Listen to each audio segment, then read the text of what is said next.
ఓవరాల్గా మనం చూస్తున్న ఆంధ్రప్రదేశ్లో జరుగుతున్నటువంటి వరుస ఘటనలకు సంబంధించి వెనుక కుట్ర కోణం ఉందా అనే డౌట్ను వ్యక్తపరిచారు సీఎం చంద్రబాబు. నిన్న సేమ్ డౌట్ని ఎక్స్ప్రెస్ చేశారు. కట్ చేస్తే 24 గంటల వ్యవధిలో ఈరోజు కూడా అలాంటి అనుమానాన్నే ఆయన వ్యక్తం చేశారు. రాష్ట్రంలో ఒక క్రిమినల్ రాజకీయాల్లో ఉన్నాడని, అందుకే ఈ ఘటనల వెనుక కుట్ర కోణం ఉండొచ్చు అనేటటువంటి ఆలోచన వస్తుందంటూ కూడా ఆయన ఆవేదన వ్యక్తం చేశారు. మరీ ముఖ్యంగా కీలక వ్యాఖ్యలు చేశారు. చెరువులకు గండ్లు ఎక్కడ పెడతారో అని, నా కెరియర్లో ఫస్ట్ టైం పెట్రోలింగ్ పెట్టాల్సి వచ్చిందంటూ కూడా ఆయన ఆవేదన వ్యక్తం చేశారు. సో ముఖ్యమంత్రి చంద్రబాబు నాయుడు ఏమన్నారో ఒక్కసారి మరోసారి చూద్దాం. క్రిమినల్స్ కొంతమంది ఈ రాష్ట్రంలో ఉంటే, వాళ్ళు రాజకీయాల్లో ఉంటే ప్రజలకు కూడా ఎవ్రీడే అనుమానాలు వస్తాయి. నాకు కూడా అనుమానం వస్తా ఉంది. 2 బోట్లు వచ్చే చూశాను. ఎక్కడి నుంచి వచ్చే తెలియదు. వచ్చి నేరుగా ప్రకాశం బ్యారేజ్ని ఢీకొన్నాయి. ఆ ప్రవాహంలో ఒక విధంగా ఆలోచిస్తే అది ప్రమాదమే. కానీ అది ఎక్కడ హిట్ చేయాలని అక్కడ హిట్ చేయకుండా వేరే ప్రాంతంలో హిట్ చేసింది కాబట్టి కొంతవరకు సేఫ్ అయింది.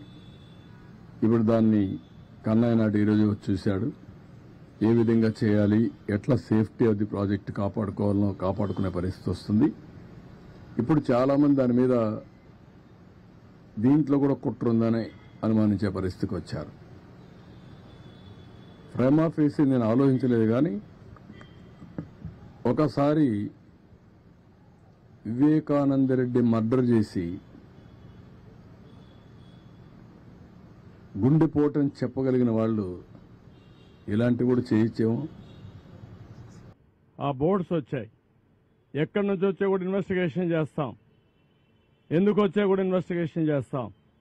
అందులో కూడా ఎవరైనా ఉంటే మీరు అన్నట్టు ఆ బోట్లు వచ్చినప్పుడు కరెక్ట్గా అది కొట్టుకున్న ప్లేస్ చూశాను నేను. ఆ ఇది కూడా బెండ్ అయింది, వంగిపోయింది. పిల్లర్ కాదు, పిల్లర్ మధ్యలో ఉండే జాయింట్ వెయిట్ అది వెయిట్ అంటారా, అది కంట్రోల్ అన్నమాట. 2 పిల్లర్స్ మధ్యలో గేట్ని కంట్రోల్ చేయడం కోసం పెట్టినటువంటి ఆ గేట్ అక్కడ ఉంటుంది. దాని సపోర్టింగ్ ఒక కాలం దాన్ని కొట్టుకుంది. అది బెండ్ అయిపోయి ఇరిగిపోయే పరిస్థితి వచ్చింది. అంటే ఏంటిది? ఎప్పుడు చరిత్రలో జరగల ఇలాంటివన్నీ జరుగుతున్నాయి. ఇప్పుడు అనుమానం రాని వారికి కూడా అనుమానం వచ్చే పరిస్థితి. ఎందుకు బాబాయిని చంపి నెక్స్ట్ డే నారాసురు రక్త చరిత్ర రాయగలిగిన వాళ్ళు ఇంక అనుమానం ఎందుకు రాదండి?